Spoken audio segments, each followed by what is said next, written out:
Hello বন্ধুরা, good morning. দেখো আজকে আমি একটা জলখাবারে অন্য জিনিস বানাচ্ছি, তার জন্য ভাবলাম তোমাদের সঙ্গে শেয়ার করে নিই। আজকে একটু গেস্ট আছে বাড়িতে।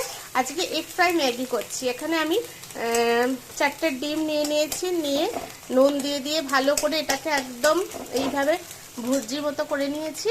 আর এখানে ম্যাগিটা সেদ্ধ করে রেখে দিয়েছি, দিয়ে এবার আমি এই যে দেখো ম্যাগিটা মিশিয়ে দিচ্ছি এর সঙ্গে, দিয়ে তারপর ফাইনাল লুকসটা নিয়ে আর এর সঙ্গে ম্যাগি মশলাটাও দিয়ে দেবো, দিয়ে ফাইনাল লুকসটা তোমাদের সঙ্গে শেয়ার করব। তোমরা সবাই কমেন্ট করবে যে জলখাবারটা কেমন লাগলো।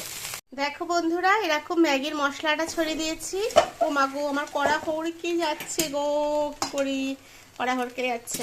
ম্যাগির মশলাটা ছড়িয়ে দিয়েছি আর গ্যাসটা একদম লোতে দিয়ে দিয়েছি।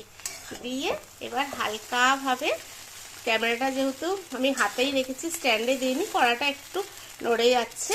যাই হোক, আজকের এই জলখাবারটা রেসিপিটা কেমন লাগলো তোমাদের সবাই সুন্দর সুন্দর কমেন্ট করবে, ঠিক আছে? তোমাদের সুন্দর সুন্দর কমেন্টের অপেক্ষায় থাকবো। আর যারা আমার পেজটাতে নতুন আছে তারা একটা করে ফলো দিয়ে দিও প্লিজ, সবাই কাছে অনুরোধ করছি। আর আমি এখনো স্টার পাইনি, তোমরা যদি সবাই আমাকে একটা করে ভালোবাসা দাও না, খুব ভালো হয়, ঠিক আছে? চলো টাটা। কেমন লাগলো সবাই বলো। এই যে এগ ফ্রাই ম্যাগি আজকের ব্রেকফাস্টের মেনু।